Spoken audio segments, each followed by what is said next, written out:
कहानी की शुरुआत में हम साइबेरिया की एक जेल को देखते हैं जहां ढेर सारे जर्मन सोल्जर्स को लाइन से खड़ा कर दिया गया था। दरअसल वर्ल्ड वॉर 2 के खत्म होने के बाद रशिया ने बहुत से जर्मन सोल्जर्स को कैदी बना लिया था और उनसे कोयले की खानों में दिन रात काम करवाने लगे। हालांकि इस जेल की सिक्योरिटी काफी कम थी, लेकिन इसके बावजूद भी कोई इस जेल से भागने की कोशिश नहीं करता था, क्योंकि इस जेल के चारों तरफ बर्फ ही बर्फ थी और ये जेल किसी भी इंसानी बस्ती से पूरे 14,000 किलोमीटर दूर थी। इसलिए अगर कोई कैदी इस जेल से भाग भी गया तो साइबेरिया की जमा देने वाली सर्दी में उसकी मौत पक्की थी। ये जेल चारों तरफ हजारों किलोमीटर दूर फैली हुई बर्फ के बीच में बनाई गई थी, इसीलिए कोई भी कैदी यहाँ से भागने का सोच भी नहीं सकता था। लेकिन इन कैदियों में एक कैदी ऐसा भी था जो बहुत ही शार्प माइंड था और वो इस जेल से भागकर अपनी बीवी और बेटी के पास जाना चाहता था। इस कैदी का नाम क्लेमन फॉयरल था, जिसे इस जेल में पूरे 25 साल की सजा काटनी थी और क्लेमन ऐसा बिल्कुल भी नहीं चाहता था कि उसकी आधी जिंदगी इसी जेल में बीत जाए। क्लेमन किसी भी हालत में इस जेल से भागना चाहता था। लकीली एक दिन क्लेमन को भागने का मौका मिल गया और वो एक कोयला ले जाने वाली मालगाड़ी में बैठकर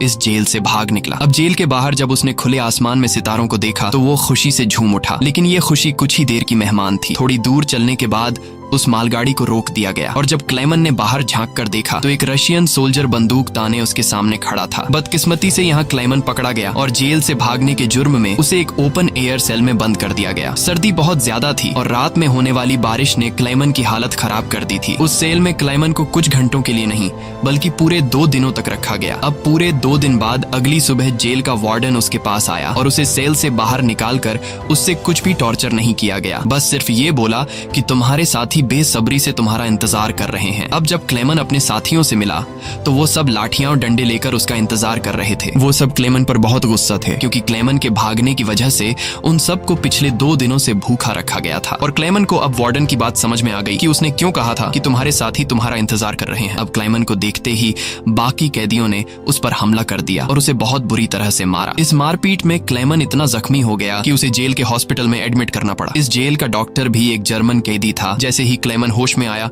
उसने डॉक्टर से कहा कि मैं एक बार फिर से जेल से भागना चाहता हूं और मुझे आपकी मदद चाहिए। डॉक्टर क्लेमन की बहादुरी देखकर हैरान रह गया कि ये इतना सब कुछ झेलने के बाद भी हार मानने को तैयार नहीं। डॉक्टर ने उसे समझाया कि इस जेल से जिंदा भाग पाना नामुमकिन है और अगर तुम यहाँ से भाग भी गए तो बाहर की जमा देने वाली सर्दी में मर जाओगे। लेकिन हकीकत ये भी है कि अगर तुम यहाँ से नहीं भागे तब भी तुम्हारी मौत पक्की है, क्योंकि जिन कोयले की खानों में तुम काम करते हो वहाँ कार्बन की मात्रा बहुत ज्यादा है, जो हवा के जरिए तुम्हारे शरीर में जाता है और उससे कैंसर जैसी खतरनाक बीमारियां होती हैं। इसलिए डॉक्टर ने क्लेमन से कहा कि तुम्हें एक आखिरी बार इस जेल से भागने की कोशिश जरूर करनी चाहिए। उसके बाद डॉक्टर ने अपने सारे गर्म कपड़े, जूते और जरूरत का सारा सामान निकालकर क्लेमन को दे दिया और उसे ये भी बताया कि रशियन सोल्जर्स अपना खाना रेलवे लाइंस के पास छुपा कर रखते हैं। इसके साथ ही उसने क्लेमन को एक बंदूक भी दी ताकि वो अपनी हिफाजत कर सके। दरअसल डॉक्टर ने ये सारा सामान इसलिए पहले से इकट्ठा किया हुआ था क्योंकि वह खुद भी इस जेल से भागना चाहता था, मगर 1 हफ्ते पहले उसे पता चला कि वह कैंसर का मरीज है और उसके पास 1 महीने से ज्यादा वक्त नहीं है। अब उसने क्लेमन को एक लंच बॉक्स दिया और कहा कि अगर तुम जिंदा बच गए तो मेरी फैमिली तक ये लंच बॉक्स पहुंचा देना और कहना कि मैं इस दुनिया में अब नहीं रहा। यहाँ एक बार फिर से रात के अंधेरे में क्लेमन दोबारा भाग निकला और इस बार उसने मालगाड़ी की बजाय पैदल चलने का फैसला किया। वो पूरी रात पैदल चलने के बाद सुबह भी चलता रहता है, क्योंकि उसे डर रहता है कि कहीं रशियन सोल्जर उसे पकड़ न लें। अब जब सुबह वार्डन को पता चला कि क्लेमन जेल से फरार हो चुका है तो वो सीधा डॉक्टर से पूछताछ करने उसके कमरे में पहुंचा। लेकिन उसके पहुंचने से पहले ही डॉक्टर ने अपनी जान ले ली थी, क्योंकि उसे पता था कि क्लेमन के भागने की खबर सुनने के बाद वार्डन मुझे बहुत तड़पा तड़पा कर मारेगा। इसके बाद वार्डन ने कई रशिया सिपाहियों को क्लेमन की तलाश में भेजा और उसे जिंदा पकड़कर वापस लाने का हुक्म दिया। लेकिन कई दिनों की तलाश के बाद भी उसे क्लेमन का कोई पता न चल सका। क्लेमन की खुशकिस्मती ये थी कि बर्फबारी स्टार्ट होने की वजह से उसके पैरों के निशान मिटते जा रहे थे, जिससे क्लेमन को ढूंढना मुश्किल पड़ रहा था। अब सबको लगने लगा कि क्लेमन इस सर्दी में जमकर मर चुका होगा, मगर वार्डन मानने को तैयार नहीं था, क्योंकि वार्डन जानता था कि क्लेमन बहुत स्ट्रॉन्ग है और वो इतनी आसानी से हार नहीं मानेगा। इसलिए उसने तलाश जारी रखने का हुक्म दिया। वहीं दूसरी तरफ हम क्लेमन को देखते हैं जो पूरे जोश के साथ बर्फीले तूफान को पार करते हुए आगे बढ़ रहा था। जेल से भागने के 9 दिन बाद उसे अचानक कुत्तों के भौंकने की आवाज सुनाई दी और जैसे ही वो पीछे मुड़ा उसने एक स्लेज को अपनी तरफ आते देखा। उससे पहले कि वो भागता वो स्लेज उसके पास आ गई और उस पर चढ़ती हुई आगे निकल गई। तभी क्लेमन की आंख खुल गई और उसे पता चला कि वो सिर्फ सपना देख रहा था। दरअसल क्लेमन पिछले 9 दिनों से पैदल चल रहा था और अब उसका खाना भी खत्म हो चुका था। भूख और थकान की वजह से उसका आगे बढ़ना मुश्किल हो गया था, लेकिन इसके बावजूद क्लेमन ने हार नहीं मानी और जैसे तैसे चलता रहा। कुछ दिनों के बाद उसका जिस्म भी जवाब दे गया और वो भूख से बेहोश हो गया। अब कुछ घंटों बाद जब उसे होश आया, उसने अपने आसपास एक अजीब सी आवाज सुनी। तभी उसने एक सील को देखा और ये देखते ही उसकी आंखें चमक उठी। उसने फौरन अपनी बंदूक निकाली और पूरी ताकत के साथ निशाना लगाने की कोशिश की, लेकिन थकान और कमजोरी की वजह से उसका निशाना गलत हो गया और वो सील वहां से भागने लगी। क्लेमन, जिसे कई दिनों बाद जिंदा रहने की एक छोटी सी उम्मीद मिली थी, वो इस उम्मीद को हाथ से नहीं जाने दे सकता था। क्लेमन फौरन उसके पीछे दौड़ा, लेकिन दौड़ते वक्त क्लेमन बर्फ टूटने की वजह से पानी में गिर जाता है, जिससे उसके पैर में चोट आ जाती है। लेकिन जख्मी होने के बावजूद वो सील का पीछा करने लगा। क्लेमन जैसे ही गोली चलाने वाला था, वो सील एक चट्टान के पीछे छिप गई। क्लेमन और आगे बढ़ता है और सील को दोबारा देख लेता है। उससे पहले कि वो पानी में जाती, क्लेमन ने अपनी आखिरी गोली चलाई और खुशकिस्मती से वो गोली उसे लग गई। ये देखकर क्लेमन खुशी से झूम उठा, क्योंकि अब सफर के दौरान उसे खाने की फिक्र नहीं थी। कई दिनों के बाद क्लेमन ने पेट भर कर खाना खाया और थोड़ा आराम करके अपना सफर जारी रखा। अब इतने लंबे सफर में क्लेमन बिल्कुल अकेला था और उसके चारों तरफ बर्फ के अलावा कुछ भी न था। इस माहौल में उसकी दिमागी हालत खराब हो सकती थी, इसलिए वो खुद से बातें करता और पॉजिटिव बातें कहकर खुद को आगे बढ़ने के लिए मोटिवेट करता। इसके साथ ही वो हर वक्त कैंपस के जरिए अपने रास्ते को देखता है, ताकि वो इस बर्फीली वादी में कहीं खो न जाए। इसी तरह दिन गुजरते गए और फिर महीने, लगातार 2 महीने चलने के बाद क्लेमन को इस बर्फीले मैदान में एक छोटा सा पेड़ दिखाई दिया। इस पेड़ को देखकर क्लेमन इतना खुश हुआ कि जैसे उसे कोई खजाना मिल गया हो और वो भागकर उस पेड़ को गले लगा लेता है। दरअसल ये पेड़ इस बात की निशानी थी कि क्लेमन लगातार 2 महीने चलने के बाद अब ये बर्फीला मैदान क्रॉस कर चुका है और आगे जंगल शुरू होने वाला है। थोड़ा ही आगे चलने के बाद ठीक वैसा ही हुआ जैसा उसने सोचा था। अब यहाँ से जंगल शुरू होने वाला था। बर्फ का इलाका खत्म हो रहा था। वो जंगल में बहुत खुश था। वो लकड़ियां इकट्ठा करके आग जलाता है और कई महीनों बाद पहली बार सुकून से सो जाता है। पर अगला दिन उसके लिए सुकून का था या नहीं,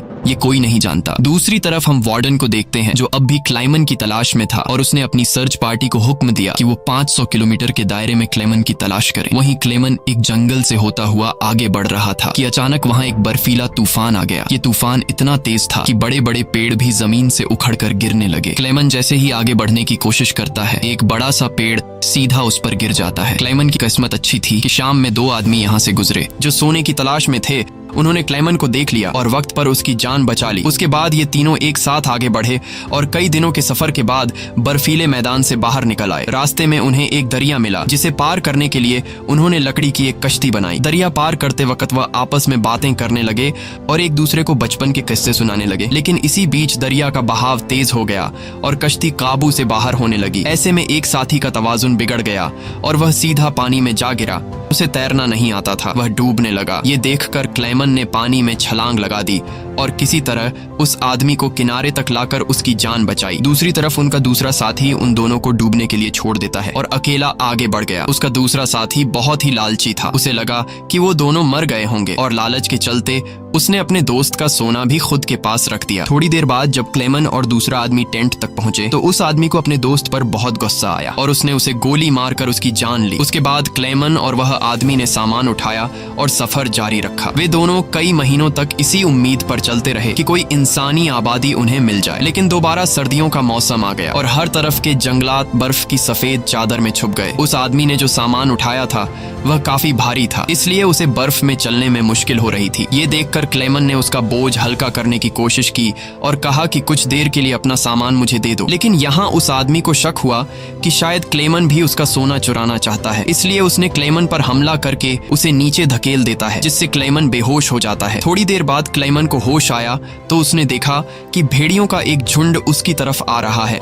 अपनी जान बचाने के लिए वो एक दरख्त पर चढ़ने लगता है, लेकिन पेड़ पर चढ़ते वक्त एक भेड़िया उसका पांव पकड़ लेता है। लेकिन दरख्त कमजोर था और दरख्त दरमियान से टूट टूट गया जिससे क्लेमन नीचे गिर पड़ा। अब क्लेमन को लगा कि उसकी मौत पक्की है। तभी अचानक गोली चलने की आवाज आई। क्लेमन ने आंखें खोली तो उसने देखा कि कुछ भेड़िए मर चुके हैं और जो जिंदा थे वह भाग चुके हैं। दरअसल इलाके के शिकारियों ने आकर उसकी जान बचाई। वो उसे अपने गांव ले गए जहां गांव के लोगों ने उसका इलाज किया। बरसों की मेहनत के बाद क्लेमन एक इंसानी आबादी तक पहुंच चुका था। लोगों को देखकर उसे बेहद खुशी हुई। कई दिनों तक वो गांव में रुका और लोगों ने उसकी खूब खातिरदारी की। एक दिन गांव में एक लेटर आया जो किसी और का नहीं बल्कि खुद वार्डन का था। इसमें लिखा था कि एक जर्मन फौजी हमारी जेल से फरार हो चुका है और अगर किसी ने उसे पनाह दी तो वह गद्दार कहलाएगा। अब ना चाहते हुए भी क्लेमन को यह गांव छोड़ना पड़ा, क्योंकि अगर वो यहाँ से नहीं जाता तो वार्डन इस गांव वालों को भी सजा देते। जाने से पहले गांव के लोगों ने उसे खाने पीने का सामान और एक शिकारी कुत्ता दे देते हैं। इस लंबे सफर में अब क्लेमन का एक साथी भी बन गया है, इसलिए अब उसे अकेलापन महसूस नहीं हो रहा था। वे दोनों कई दिनों तक चलते रहे। रास्ते में उन्हें एक लकड़ी की फैक्ट्री नजर आई और कुत्ता खाने की तलाश में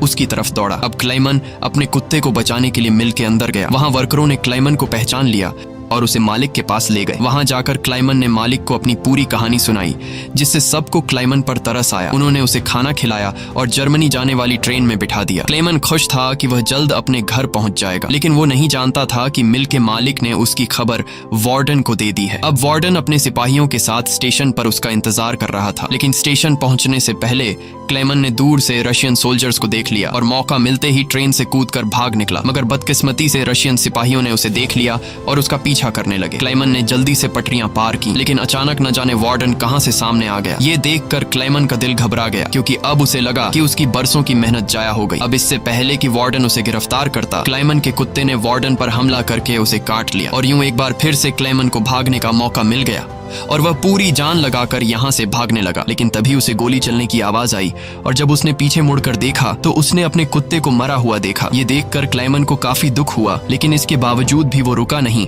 और अपनी पूरी ताकत से आगे बढ़ता रहा। उसके बाद वो पुल के ऊपर चढ़ा और नीचे से गुजर रही ट्रेन के ऊपर कूदकर वहां से भाग निकला और कुछ इस तरह से वो वार्डन के हाथों से फिर बच निकला। अब ऐसे ही दिन गुजरते गए और क्लेमन आहिस्ता आहिस्ता इस सफर में आगे बढ़ता रहा। देखते ही देखते साल 1952 आ गया और अब क्लेमन को जेल से भागे हुए पूरे 7 साल हो चुके थे। वो उस वक्त सेंट्रल एशिया में था और एक गांव के मेले में इधर उधर भटक रहा था। उस मेले में उसने खाने पीने की अलग अलग चीजें देखी। खाने को तो उसका मन कर रहा था, लेकिन उसके पास पैसे नहीं थे, इसलिए वो दिल पर पत्थर रखकर आगे बढ़ गया। तभी उसकी नजर 2 लड़कियों पर पड़ी जो मेले में पैनकेक्स बेच रही थी। क्लेमन ये पैनकेक तो खाना चाहता था, लेकिन उस बेचारे की जेब में 1 पाई तक नहीं थी, इसलिए वो मायूस होकर आगे चलने लगा। पर तभी उनमें से एक लड़की को उस पर तरस आ गया और उसने पैनकेक का एक हिस्सा तोड़कर क्लेमन को दे दिया। पहले तो क्लेमन को थोड़ा अजीब लगा, फिर उसने लड़कियों का शुक्रिया अदा करते हुए वो पैनकेक खा लिया। अब इस मेले में एक ज्यूइश आदमी भी था जिसने ये सब कुछ देख लिया था। उसके बाद क्लेमन एक चर्च में गया और ये आदमी भी उसका पीछा करते हुए चर्च में आ पहुंचा। दरअसल ये आदमी भी किसी जमाने में एक कैदी हुआ करता था, इसलिए उसने क्लेमन को पुलिस के हवाले नहीं किया और उसकी मदद करने की कोशिश की। उसके बाद वो क्लेमन को लेकर अपने घर गया, जहां क्लेमन ने कई साल बाद शेव की और अपने पुराने हुलिये में वापस आया। फिर उस आदमी ने क्लेमन को एक नया पासपोर्ट दिया ताकि वो रशिया के बॉर्डर को क्रॉस करके जर्मनी पहुंच सके। क्लेमन उस आदमी से बहुत खुश हुआ। जाने से पहले क्लेमन ने उसका शुक्रिया अदा किया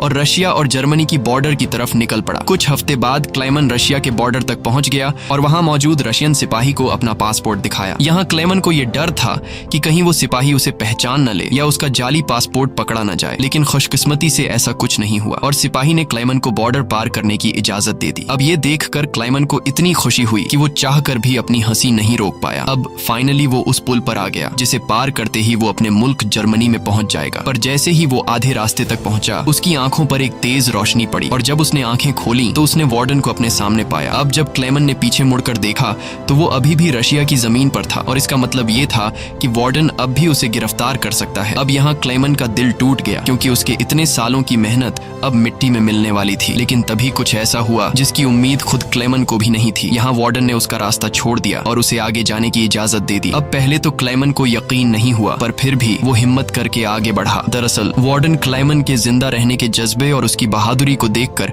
उससे काफी इंस्पायर हुआ, इसलिए उसने क्लेमन को गिरफ्तार नहीं किया और उसे अपने मुल्क वापस जाने दिया। और तभी वार्डन उससे ये कहता है, ये लड़ाई बस दो सोल्जर्स के बीच थी, एक मैं और एक तुम, और इसे तुम जीत गए। जाओ अपनी जिंदगी जी लो। अब फाइनली क्लाइमन ने उस बॉर्डर को पार किया और अपने देश जर्मनी पहुंच गया। इसके बाद वो अपने घर के करीब पहुंचा जहां उसने अपनी बेटी और बीवी को देखा। अब थोड़ी देर बाद वो दोनों चर्च जाने के लिए घर से निकलती हैं तो क्लेमन भी उनका पीछा करता हुआ चर्च में आ गया। हालांकि क्लेमन ने अभी तक अपनी बेटी को आवाज नहीं दी थी क्योंकि उसे उम्मीद थी कि एक दिन जरूर उसके पिता आएंगे। जब उसकी बेटी ने पीछे मुड़कर देखा तो उसने अपने पिता को पहचान लिया और दौड़कर अपने पिता को गले से लगा लिया। अब इतने सालों बाद क्लेमन को जिंदा देखकर उसकी वाइफ की खुशी का तो कोई ठिकाना नहीं था। फाइनली उन तीनों ने एक दूसरे को गले लगाया और इसी के साथ सच्ची कहानी पर बनाई गई ये फिल्म यहाँ पर खत्म हो गई। उम्मीद है आपको आज की कहानी पसंद आई हो। अगर आपको ये वीडियो अच्छी लगी हो तो इसे लाइक कर देना और चैनल को सब्सक्राइब कर